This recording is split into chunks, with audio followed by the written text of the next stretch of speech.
역대 우리 한국 대통령 중에서 가장 영어를 못했던 분은 김영삼 대통령으로 알고 있습니다. 클린턴 대통령이 한국을 방문할 때 통역관이 부탁을 합니다. 카카, 제가 통역은 물론 하지만 그래도 첫 인사는 카카가 하셔야 됩니다. How are you? 이건 하셔야 됩니다. 그럼 저쪽에서 뭐라고 말하면 Me too 여기까지만 하시면 제가 이제 받아서 통역을 하겠습니다. 클린턴 대통령이 왔는데 그만 김영삼 대통령이 실수로 Who are you? 이렇게 하게 된 거예요. Who are you? 그러니까 클린턴이 농담으로 알고 I'm Hillary's husband 이렇게 답을 했네요. 기다렸다는 듯이 Me too라고 이제 응답을 했다고 합니다. 나중에 이제 통역관이 카카, 그래도 어떻게 How are you하고 Who are you를 그렇게 혼동하실 수가 있습니까? 그랬더니 김영삼 대통령이 한다는 얘기가 갱상도 사람은 반가운 사람 만나면 이게 누구 그런가 그렇게 인사한다 아이가. 옆에 문에 가면 인사하겠습니다. 이게 누구 이게 누구 그래서 Who are you를 했다는 거예요. 그죠? 여러분, Who are you? 이게 누구? 참 인류가 물어왔던 가장 위대한 질문은 과연 인간은 누구인가? 라고 하는 질문이 아닐까 싶습니다.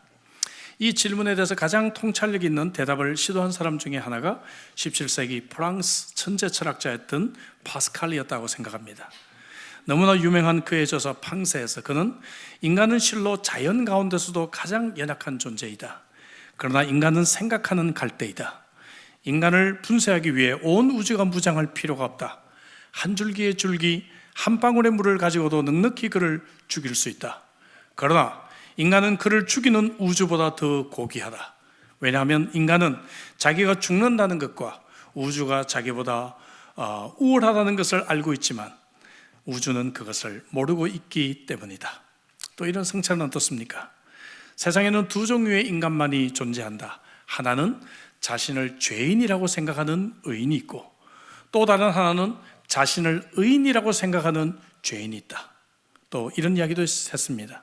인간은 천사도 아니고 짐승도 아니다. 그런데 불행한 사실은 천사를 흉내내야 할 인간이 짐승을 흉내내고 있다는 것이다.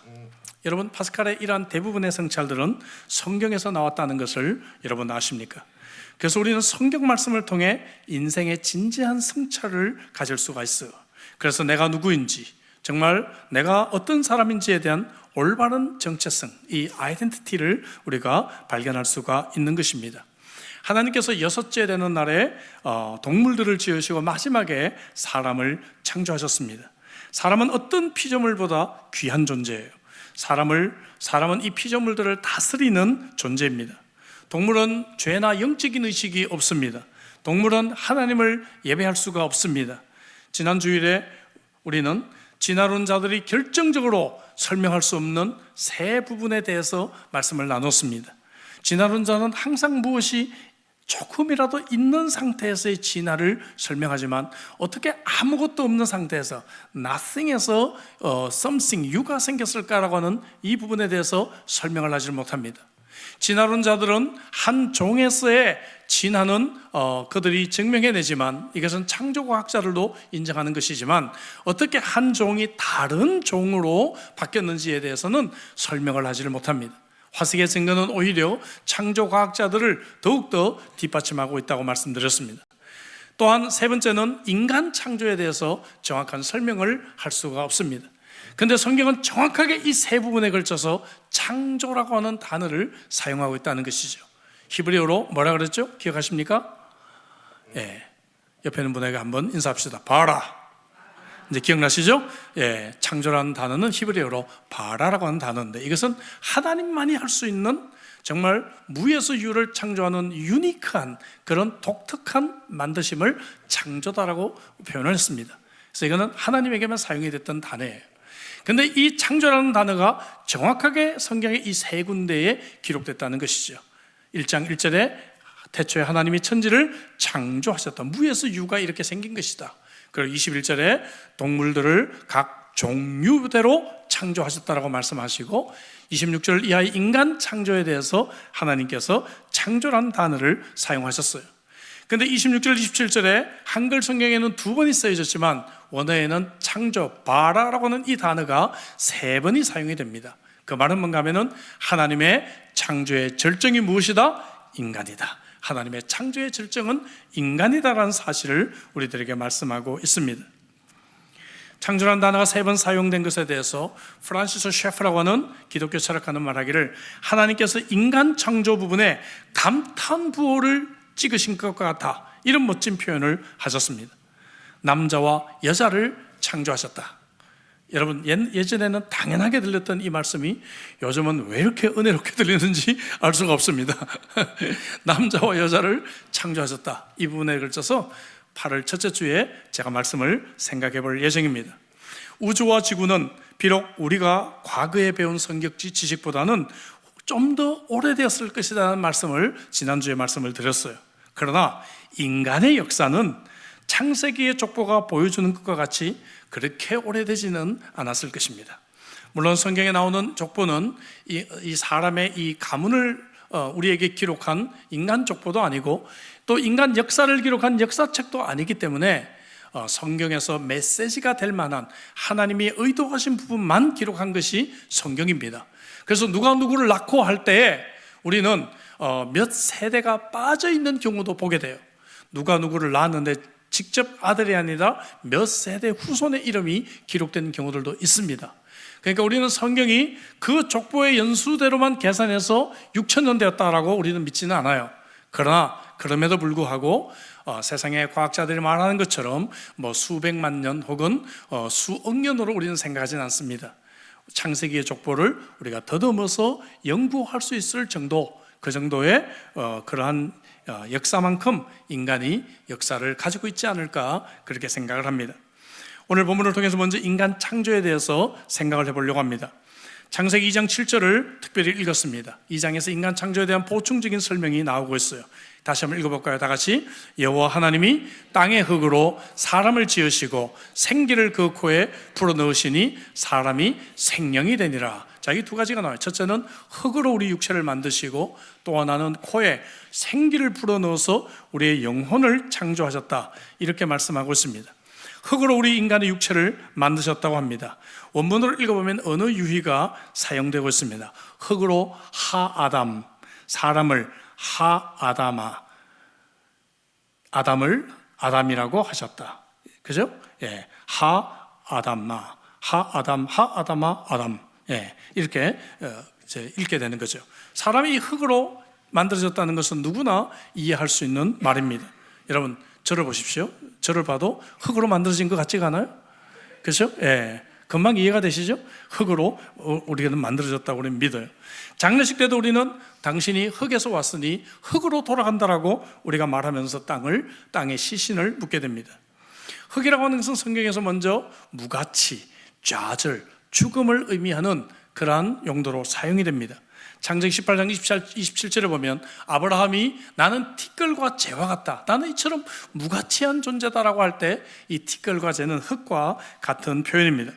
또한 창세기 3장 14절에 하나님이 뱀에게 저주를 내리시면서 살아있는 동안에 흙을 먹으리라 하는 것은, 그것은 좌절과 절망을 표현하고 있는 것입니다. 실제 그 말씀 그대로 사탄은 평생 동안 흙을 곱씹으며 살고 있을 것입니다. 욥기서 7장에서 이제 흙에 눕겠다라고 하는 말씀을 우리에게 주시는데, 이 말씀도 역시 죽음을 의미하는 단어입니다. 하나님께서 이렇게 아무 가치가 없는 흙과 같은 존재로 우리의 육체를 만드셨지만 하나님은 우리를 매우 가치 있는 존재로 하나님께서 여기셨다는 것이죠. 에베소서 2장 10절 말씀, 우리는 그의 만드신 바라 그리스도 예수 안에서 선한 일을 위하여 지으심을 받은 자니 이 일은 하나님이 전에 예비하사 우리로 그 가운데서 행하게 하려 하심이라 말씀하고 있어요.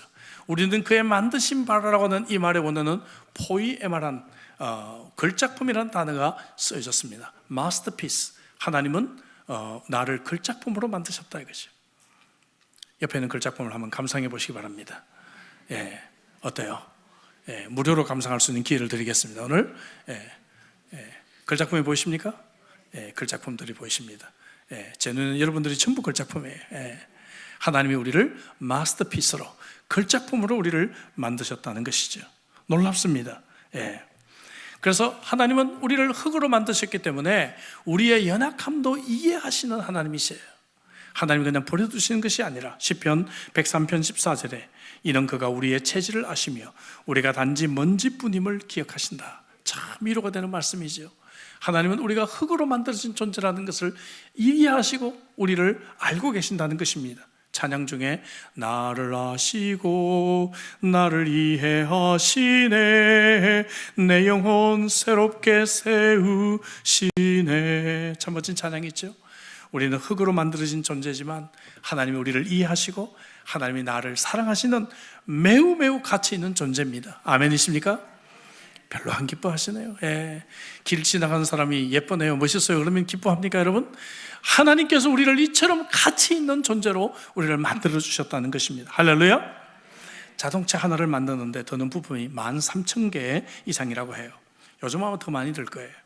근데 인간의 몸을 만드는 데는 100조 개의 세포 조직이 필요하고요, 25조 개의 적혈구가 필요하고 250개의 백혈구가 필요하다고 합니다. 놀랍지 않습니까 여러분? 이 인간의 이 위대한 창조물을 여러분들께서 좀 생각해 보시기를 바랍니다. 근데 놀라운 것은 우리 인간이 하나도 똑같은 사람이 없다는 거예요. 그렇죠? 여러분, 나하고 똑같은 사람 만난 적이 있나요? 뭐 비슷하게 생겼다, 이미지가 비슷하다 이런 얘기는 해도 요즘 뭐 누구 연예인 닮았다 그러면 쉽게 이해를 하더라고요. 근데 제가 연예인을 잘 몰라가지고 그 얘기하면 더 어려워요 저한테는. 예. 어쨌든 우리는 뭡니까? 똑같이 생기진 않았다는 것이에요. 지구의 인구가 지금 82억입니다. 그런데 사람이 똑같이 지문이 똑같을 확률이 640억 분의 1이라고 그래요. 그 얘기는 뭐예요? 똑같은 지문을 가진 사람이 있다 없다? 잘 모르시겠어요? 예. 640억 분의 1이에요. 그런데 지구 인구는 82억밖에 안 돼요. 그러면은 지문이 같은 사람이 있어요 없어요? 없다는 얘기예요. 없다는 얘기예요. 예. 그래서 지문으로 범인을 찾고 이렇게 하는 것이죠. 우리는 유니크한 존재입니다. 세상에 어느 누구도 내 인생을 대신할 수가 없어요.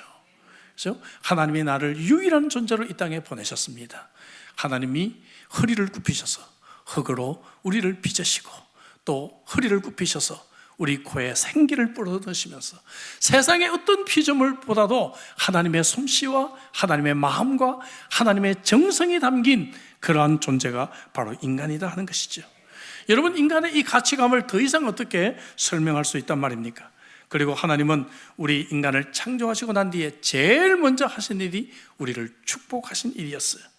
1장 27절에서 남자와 여자를 창조하셨다 하시고 바로 28절에 하나님이 그들에게 복을 주시며 라던 말씀으로 이어지고 있지 않습니까? 하나님 우리에게 복 주시기를 원하시는 하나님이신 줄로 믿습니다. 창세기 5장 2절에도 남자와 여자를 창조하셨고 그들이 창조되는 날에 하나님이 그들에게 뭘 주셨다고요? 복을 주시고, 또 홍수 후에 하나님께서 9장 1절에 보면 하나님이 노아와 그 아들들에게 뭘 주셨다고요? 복을 주시며 그들에게 이르시되 생육하고 번성하여 땅에 충만하라 말씀하고 계십니다. 사랑하는 성도 여러분, 우리는 하나님의 축복을 받기 위해 태어난 존재입니다. 할렐루야. 우리는 하나님께서 우리를 사랑하시고 우리를 축복하시기 위해 우리를 이 땅에 보내셨습니다. 두 번째로 하나님이 코에 생기를 불어넣었다. 그래서 우리를 완성시켜 주셨습니다. 2장 7절에 그랬죠. 여기서 생명이 되었다. 어려운 말인데요, A living being, 그죠? 살아있는 존재가 되었다. 하나님께서 생기를 불어넣었다. 이 말은 숨을 불어넣었다. 숨을 불어넣었다. 이 말은 라틴어 스피리투스라는 단어에서 왔어요. 여기서 영어에 많은 단어가 발생했습니다. inspire, aspire, 혹은 또 spirit, conspire, expire 이런 단어들이 다 바로 이 단어에서 온 단어들이에요. 히브리 말로 루아흐인데 여러분, 흐라고는 발음을 하면서 숨을 내쉬지 않고는 이 발음을 할 수가 없는 그러한 단어가 쓰여졌습니다. 신약성경에 쓰여진 헬라어도 프뉴마라고 하는 단어인데 이 단어는 영 혹은 성령, 또 숨, 바람 이런 단어로 사용되고 있는 그러한 단어입니다. 우리에게 이처럼 숨을 불어넣었다. 이것은 창세기 1장 27절에서 언급한 것처럼 하나님께서 하나님의 형상으로 지음을 받겠다. 하나님의 이미지대로 하나님을 닮은 존재로 우리를 창조했다는 거예요. 그럼 이 말이 뭔가 구체적으로? 그래서 먼저 우리가 하나님처럼 인격을 가진 존재가 되었고, 그리고 도덕성을 가진 존재가 되었다는 것이죠. 그죠? 하나님께서 지정의, mind, heart 혹은 will, 이런 지정의가 있으신 인격체이신 것처럼 우리도 그런 지정의가 있는 인격체라는 것이죠. 그렇지 않습니까? 우리는 인격체이죠. 인격체이다 보니까 동물과 달리 우리의 명예가 더럽혀지거나 욕을 먹거나 하면 우리는 화가 나고 속상한 존재다는 것이죠. 우리는 인격체입니다. 우리가 인격적인 대우를 받지 못할 때 우리는 화가 나는 그러한 존재가 되는 것이죠. 그래서 우리들은 이런 인격이 있는 것과 마찬가지고 우리에게 도덕성이 또한 있다는 것입니다. 짐승들은 도덕성이 없어요. 하지만 이 인간에게는 도덕성이 있기 때문에 해야 될 일, 하지 말아야 될 일들을 우리는 구분하게 된다는 것이죠. 어거스틴이 말한 것처럼 창조된 인간은 죄를 안 짓는 것이 가능한 존재였지만 그 뒤로 타락한 인간은 죄를 안 짓는 것이 불가능한 존재가 되었다는 것이죠. 그래서 우리가 성화를 말할 때 골로새 3장 10절에 있는 말씀처럼 새 사람을 입었으니 이는 자기를 창조하신 이의 형상을 따라 지식에까지 새롭게 하심을 입은 자다. 이렇게 우리가 예수님을 닮아가서 도덕적인 삶, 성품이 달라지고 이러한 삶을 추구하는 것이 바로 우리의 그리스도인의 삶이다라고 말하고 있는 것입니다. 하나님 우리에게 이런 도덕성을 창조하셨다는 것이죠. 또한 이 생기를 불어넣었다는 것은 사람이 영적인 존재가 되었다는 것이죠. 영혼을 창조하셨어요. 참 여러분들에게 오늘 불행한 말씀을 하나 드립니다. 여러분들이 아무리 반려견들과 또 동물들을 사랑하셔도 동물들은 영혼이 없어요. 그래서 죽으면 끝이에요. 그러나 여러분, 인간은 하나님께서 영혼을 창조하셨기 때문에 이 땅에서 우리가 생명을 우리가 마감한다고 해서 끝이 아니다라고 하는 것이죠. 여러분, 그래서 우리는 이 육신과 영혼을 혼돈하지 말아야 합니다. 이것을 혼돈스러웠던 어리석은 부자의 비유를 우리는 알고 있습니다. 누가복음 12장에 보면 부자가 독백으로 이런 말을 해요. 또 내가 내 영혼에게 이르되 내 영혼아 여러 해 쓸 것을 물건을 많이 쌓아두었으니 평안히 쉬고 먹고 마시고 즐거워하자, 이렇게 말해요. 여러분, 쉬고 먹고 마시고 즐거워하는 것은 영혼이에요, 육체예요? 육체예요. 근데 영혼아 그랬어요. 그러니까 하나님이 이르시되 어리석은 자여, 이게 어리석은 거예요. 오늘 밤에 내 영혼을 도로 찾으리니 그러면 내 준비한 것이 누구의 것이 되겠느냐라고 말씀하고 있는 것입니다. 여러분, 오늘날도 우리가 정말 육체적인 필요를 많이 채우면 우리 인간이 행복하리라고 우리는 혼돈합니다. 돈을 많이 벌고 집을 좀 큰 데로 이사 가고, 그렇죠? 혹은 또 뭡니까? 내가 이루었던 일들이 참 성취되면 우리는 행복하다고 생각해요. 물론 그런 것들도 필요합니다. 건강하고 또 우리가 자녀들이 잘 되고 돈을 있고 하면 필요하죠. 하지만 그것은 육신적인 필요에 불과한 것입니다. 사람은 그것으로 절대로 행복할 수가 없는 존재예요. 저는 일찍이 이 부분을 잘 배웠습니다.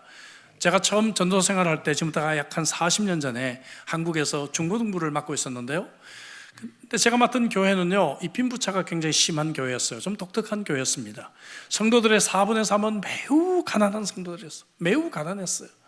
근데 4분의 1은 또 엄청난 부자들이었어요. 사는 동네가 이쪽과 저쪽이었어요. 그래서 제가 이제 중고등부 전도사로 학생들을 가정 신방을 했는데, 이 4분의 3인 이쪽 달동네 쪽 이쪽 신방을 하니까 마음이 너무 아팠어요. 늘 정말 돈이 조금만 더 있으면, 화장실도 없어서 공용 화장실 뭐 한 6집이 함께 쓴 화장실 쓰고 있고요. 문만 열면 바로 그냥 도로고, 이런 집에 막 사는 거 보면서 마음이 너무 아팠어요. 정말 기도해야 되겠다. 기도 제목도 많이 쓰고. 근데 이제 그쪽 동네가 끝나고 부자 동네 이제 신방을 앞두고는 제 마음이 이제 스스로 이제는 좀 편한 마음으로 신방을 좀 갈 수 있겠다 했는데, 웬걸요, 부자 동네 신방을 가니까 기도 제목이 더 많아요. 더 어려운 기도 제목이 많아요. 아이들이 본드, 그 당시엔 본드 환각제, 이게 그 당시에는 문제였어요. 지금은 뭐 마약 이러지만 본드 환각제 맞고요, 경찰서 왔다 갔다 하고요, 아버지가 술 먹고 막 칼 들고 집에서 막, 그리고 뭐 이혼한다고 이혼 소송하고 있고, 아버지가 물려준 유산 때문에 법정 다툼하고 있고요. 별 기도 제목이 많더라고요. 와, 그래서 이제 제가 그때 결심을 했습니다. 하나님, 둘 중에 하나를 선택하라면 저는 달동네를 선택하겠습니다. 그런 생각을 한 적도 있어요. 여러분, 육신의 피로가 채워졌다고 해서 인간이 행복합니까?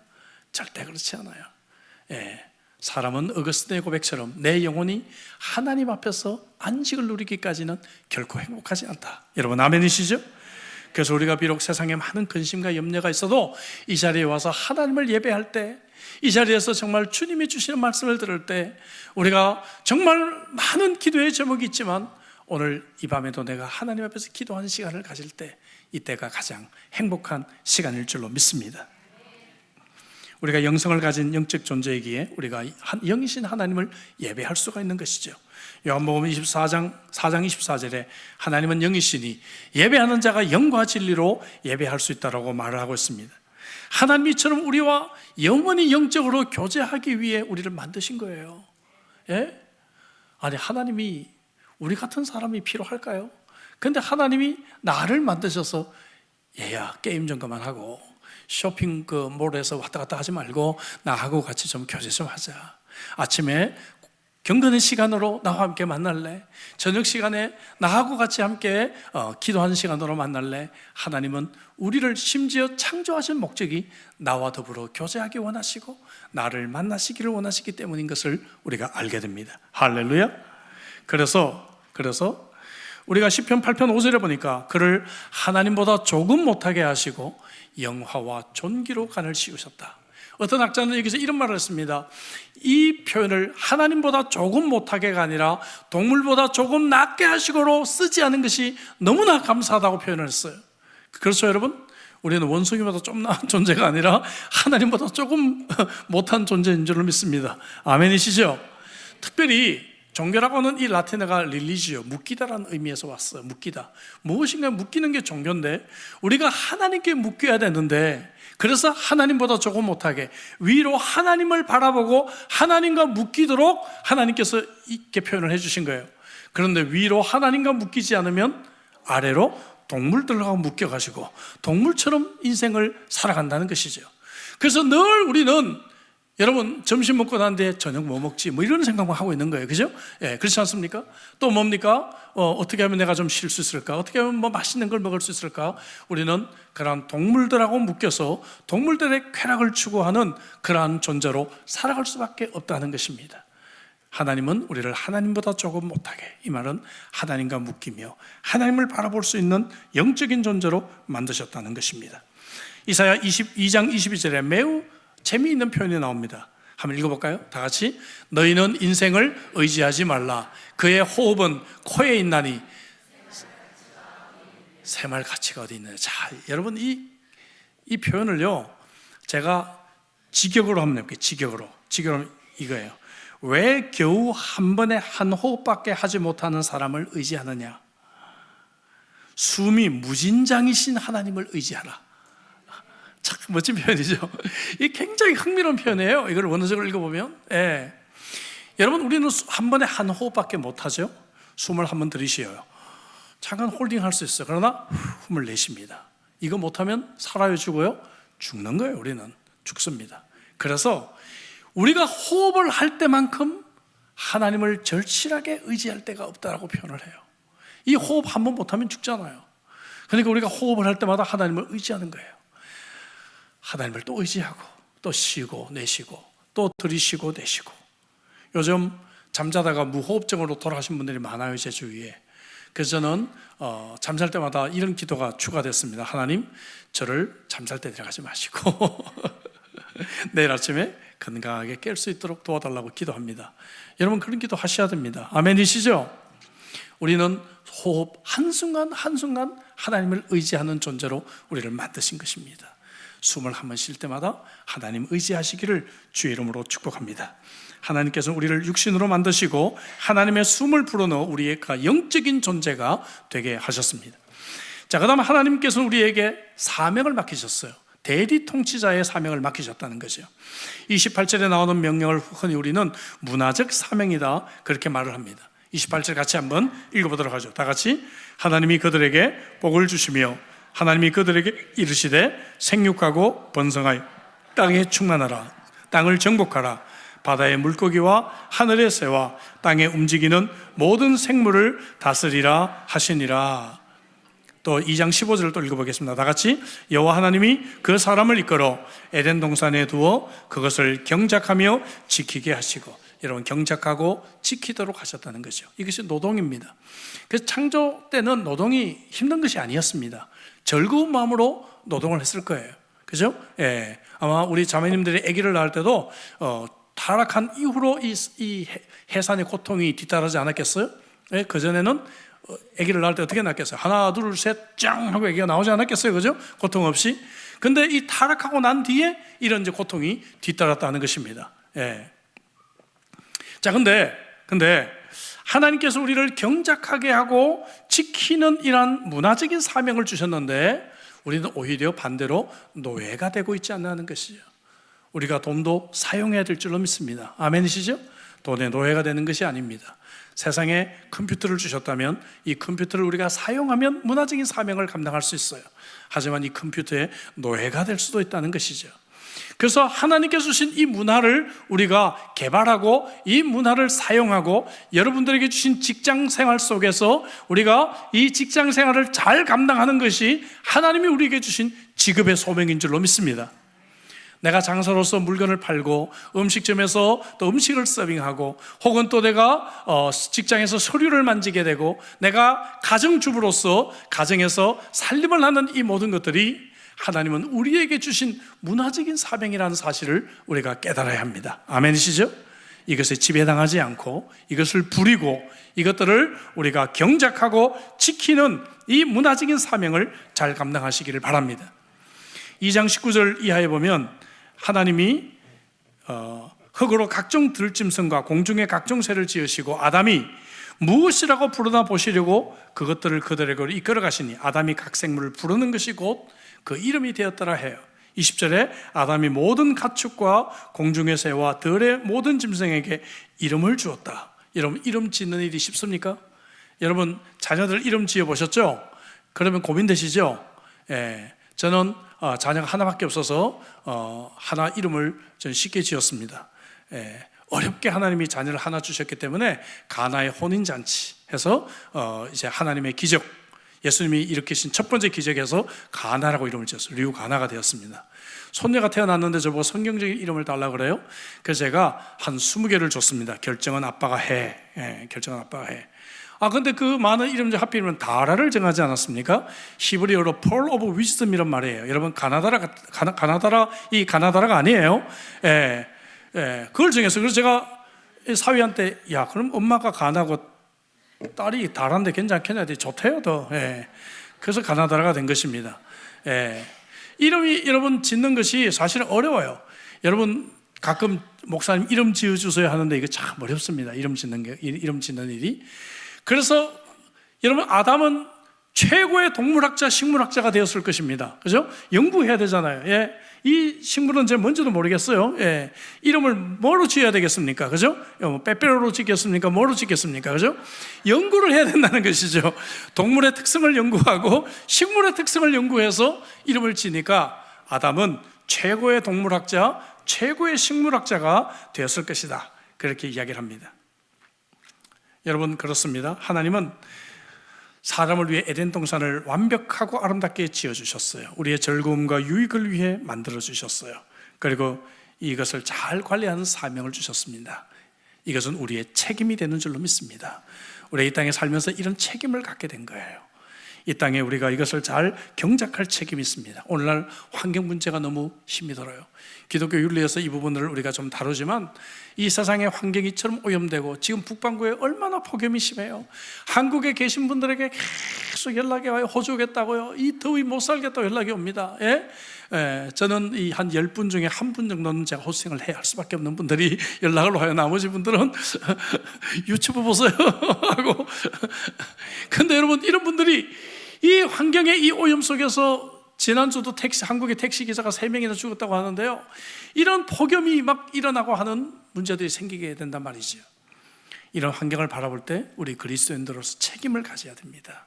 예, 지금 태평양에 있는 섬나라들이 가라앉고 있고, 인도네시아 자카르타는 지금 가라앉는 것 때문에 수도를 옮기고 있잖아요. 이런 지구의 심각한 면들을 그리스도인들이라면, 창세기를 특히 공부하는 사람들이라면 심각성을 느끼고 우리가 환경 보존을 위해서도 노력해야 될 줄로 믿습니다. 자, 여기 책임이라고 했는데요, 무엇보다도 우리가 보존할 책임은 사람의 생명입니다. 하나님은 그 어떤 것보다도 사람을 귀하게 여기시기 때문에 사람의 생명을 보존하는 일에 우리 그리스도인들은 가장 우선순위를 두어야 합니다. 이건 세상에서도 그렇잖아요, 그렇죠? 생명 구하는 일을 굉장히 중요하게 여기잖아요. 그런데 우리 그리스도인들이야말로 하나님이 너무나 귀하게 창조하신 이 한 명의 사람, 한 명의 영혼을 귀하게 여겨야 된다는 것이죠. 창세기 9장 6절에 보면 다른 사람의 피를 흘리면 그 사람의 피도 흘릴 것이요, 이는 하나님이 자기 형상대로 사람을 지으셨다. 하나님의 형상대로 사람을 지었다는 표현이 1장 26절 27절에 여러분 3번 나와요. 그리고 난 뒤에 마지막으로 창세기에서는 여기서 나오고 끝나요. 구약은 사람의 생명을 중요시 여기라고 하는 이 말씀 앞에서 하나님의 형상대로 지었다는 표현을 쓰고 있는 것입니다. 또 나아가서 야고보서에서는 다른 사람을 비방하거나 욕하는 것도 매우 위험하다고 말하면서 하나님의 형상이라는 말을 써요. 혀는 능히 길들일 사람이 없나니, 그러면서요, 이것으로 주 하나님을 찬송하고 하나님의 형상대로 지음받은 사람을 저주도 한다, 이렇게 말하잖아요. 그래서 우리가 정말 어떤 사람 되게 싫어하고 미워하고 욕하는데 하나님은 뭐라고 말씀하시는가 하면은 그 사람도 내가 창조한 사람이야, 그 사람도 나의 형상대로 지음받은 사람이야 라고 우리에게 말씀하고 있다는 것을 우리가 기억해야 합니다. 하나님은 이렇게 우리에게 관리하고 돌보는 문화적인 사명을 주셨어요. 그래서 우리 그리스도인들에게 이 실직은 있을 수가 없는 일입니다. 여러분이 실직을 당하셨다면 하루에 8시간 직업을 찾아 나서는 직업을 가지셔야 됩니다. 아멘이시죠? 우리 그리스도인들에게 무직은 있을 수가 없어요. 무엇인가를 해야 합니다. 직업을 찾아 나서는 직업, 얼마나 멋져요, 그죠? 한국에 가면 청년들 2명 중에 1명은 취준생이래요. 취준생. 2명 중에 1명은 취준생이래요. 와, 나라가 이게 어떻게 되려고 하는가 걱정이 있습니다. 나라를 위해 기도하게 됩니다. 여러분 취준생 오래 하지 마시고 여러분 눈에 좀 차지 않아도 일단 직업을 가지고 일을 하면서 여러분들이 또 여러분들에게 맞는 직업을 찾아가야 될 줄로 믿습니다. 세계 2차 세계대전 때 헝가리에 있었던 나치 수용소에서 있었던 실화입니다. 이것은 공장 오물을 처리하는 그러한 곳이었는데 연합군이 폭격을 퍼부어가지고 공장이 전부 무너져서 포로가 할 일들이 없어졌어요. 그러니까 이 나치들이요, 연합군 포로들에게 하루는 이 벽돌들을 여기서 여기 쪽으로 나르라고 하고요, 그 다음 날에는 이것을 또 이쪽으로 나르라고 하고요, 그 다음 날은 또 여기로 나르라고 하고, 그 다음 날은 또 여기 나르라고 하고, 아무 의미 없는 일을 그냥 시킵니다. 근데요, 이상한 일이 벌어졌습니다. 포로들이 정신이 나가버렸습니다. 많은 사람들이 그냥 죽고 싶어가지고 나치 군인에게 대들다가 총에 맞아 죽기도 하고 자살로 생을 마감하기도 했어요. 왜 그런가? 여러분, 아무런 의미나 목적을 발견할 수 없었기 때문에 그렇죠. 여러분, 그래서 우리가 이처럼 정말 인생이 허무하다고 생각하고 우울증에 걸리는 많은 분들은 뭔가 내가 정말 열정을 가지고 해야 될 일들을 찾아야 된다는 것이죠. 여러분, 교회 오시면 할 일이 많아요. 할 일 많아요. 화요일 오시면 청소도 해야 되고요, 쓰레기도 수거해야 되고요, 쓰레기통도 내놔야 되고요, 주일날 일찍 오시면 주차 정리도 하셔야 되고요. 할 일들이 너무나 많은 세상입니다.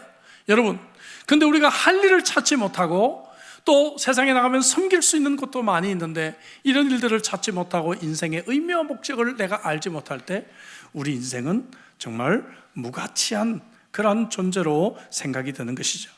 성경이 가장 싫어하는 사람 중에 하나는 책임을 지지 않는 사람. 구약 성경 문화에 보면요, 형이 죽으면 동생이 형수를 아내로 삼도록 돼 있어요. 여러분, 지금은 이해할 수 없는 그런 문화지만 그 당시에는 여성 혼자 사는 것이 불가능한, 지금이야 뭐 돈 많고 혼자 사는 과부들도 많이 있습니다, 사실은. 그러나 그 당시는 경제적으로나 혹은 또 이 시큐리티적인 면에서 이 보호받는 면에서 여성 혼자 살 수가 없는 사회였어요. 그러니까 남편이 죽으면 이 동생에게 다시 아내가 되어서 살 수 있도록 약한 자를 보호하는 사회의 법이었단 말이죠. 근데 이거를 책임을 감당하지 않는 형제들이 있었단 말이죠. 그러면 그 다음 동생에게 가고 또 그 다음 동생에게 가고 하는데, 책임을 첫 번째 가까운 사람이 감당해야 되는데 감당하지 않으면 장로들이 그 집에 가서 이 사람의 신발을 벗기고요, 그 다음에 문 앞에다가 신발 벗기운 사람의 집 이렇게 쓰게 돼 있어요. 이 말은 뭔가 하면 무책임한 사람, 이걸 쓰게 돼 있다는 것이죠. 알겠죠? 오늘날도 이런 제도가 있으면 좋겠어요. 예. 엄마로서 무책임한 사람에게 무책임한 엄마 이렇게 명찰을 달고 다니고, 그렇죠? 예. 아빠로서 무책임한 사람, 무책임한 아빠. 예. 예.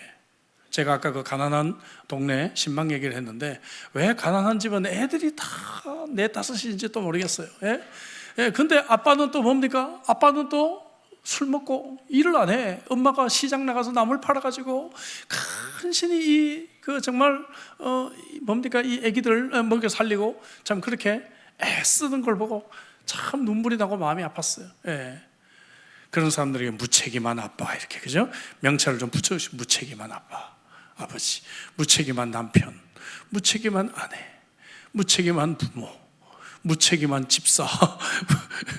마음이 뜨끔하십니까? 무책임한 안수 집사, 무책임한 권사, 무책임한 순장, 무책임한 목사, 이렇게 우리가 명찰을 붙이면 좀 어떨까, 그런 생각이 들어요. 하나님이 그렇게 문화를 만드셨다 하는 걸 보게 됩니다. 사랑하는 성도 여러분, 책임지지 않는 것 왜 그럴까요? 사람은 바쁘다고 얘기해요. 바쁘다가. 예. 근데 바쁘다는 거짓말이에요. 예. 저는 바쁘다는 얘기를 잘 하지 않습니다. 예. 시간 관리를 못했다는 것이지. 예. 예. 사실 제 아내가 같이 살지만, 저는 일주일에 100시간 이상씩 일을 합니다. 정말 잠을 잘 못 자요. 그렇게 일을 해요. 어떨 때는 막 자다가도 일어나서 또 일을 하기도 하고 메모하기도 합니다. 근데 바쁜 건 아니에요. 마음이 가는 쪽으로 우리는 일을 하는 것입니다. 아무리 바빠도 제가 우선순위를 가지고 하는 일은 합니다. 그렇지 않습니까? 여러분 아무리 바빠도 화장실 안 가요? 화장실 가죠? 아무리 바빠도 여러분 하고 싶은 일을, 핸드폰 여러분 몇 시간씩 봐요. 예, 바쁘다는 그것은 거짓말이에요. 거짓말이고 우리의 삶의 우선순위가 잘못됐단 말이죠. 혹은 또 내가 책임을 지지 않는 무책임한 사람이라는 의미예요. 여러분, 하나님 앞에서 하나님이 주신 책임을 잘 감당하는 주의 백성들이 되시기를 주의 이름으로 축복합니다. 오늘날 인간은 하나님이 의도하신 인간의 모습이 아닙니다. 저는 오늘 서론에서 하나님의 창조의 절정은 인간이라고 말씀드렸어요. 그런데 지금의 모습은 하나님이 의도하신 모습이 아니에요. 다음 시간부터 우리가 이 부분을 좀 살펴볼 것입니다. 인간은 죄로 말미암아 타락했습니다. 6장 5절에 여호와께서 사람의 죄악이 세상에 가득함과 그의 마음으로 생각하는 모든 계획이 항상 악한 것뿐임을 아셨다, 이렇게 말씀하고 계시죠.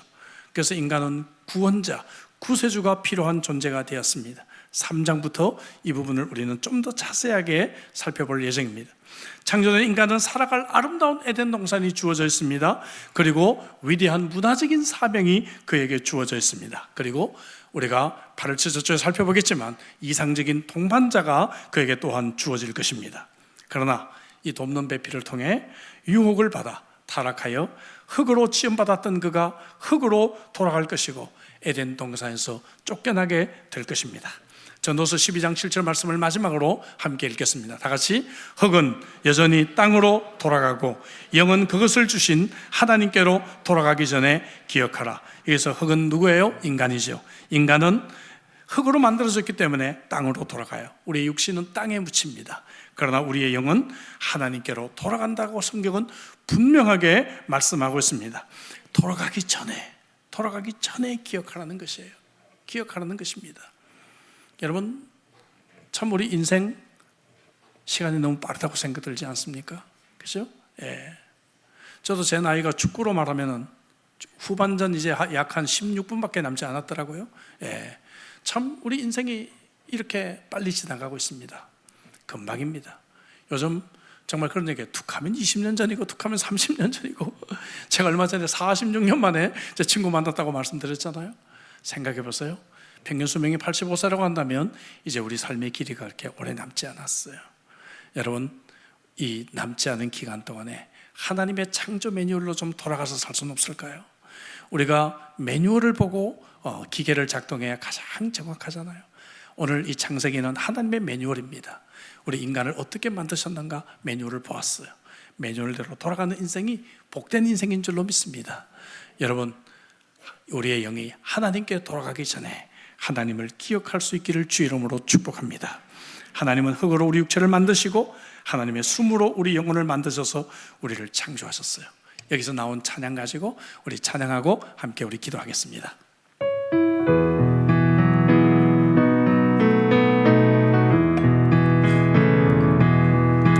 흙으로 사람을 지으사 그 고의 생기를 불어넣으신